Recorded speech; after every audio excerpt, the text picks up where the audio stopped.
क्या आप जानते हैं कि हुकूमत ने 4 बच्चों की पैदाइश पर 1 लाख रुपए का ऐलान किया है? अगर नहीं तो आइए आपको बताते हैं।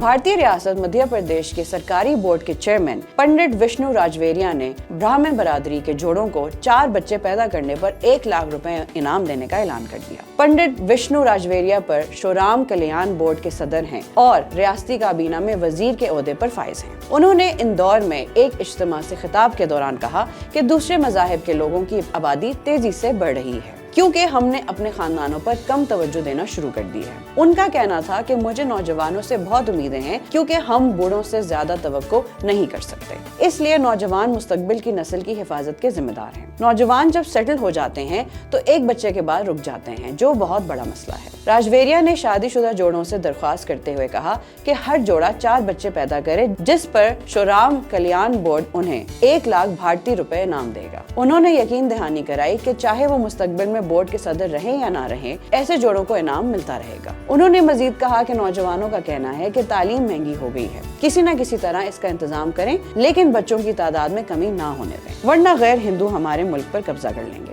कांग्रेस के रहनुमा मुकेश नाइक ने पंडित विष्णु राजवेरिया के बयान पर तबसरा करते हुए कहा है कि उनको अपने बयान पर दोबारा गौर करना चाहिए। वो एक पढ़े लिखे शख्स हैं। उन्होंने कहा कि आबादी में इजाफे का मसला दुनिया भर में एक बड़ा चैलेंज है। जितने कम बच्चे होंगे उतनी ही आसानी से तालीम दी जा सकेगी। मजीद अपडेट्स के लिए देखते रहिए vnews.p।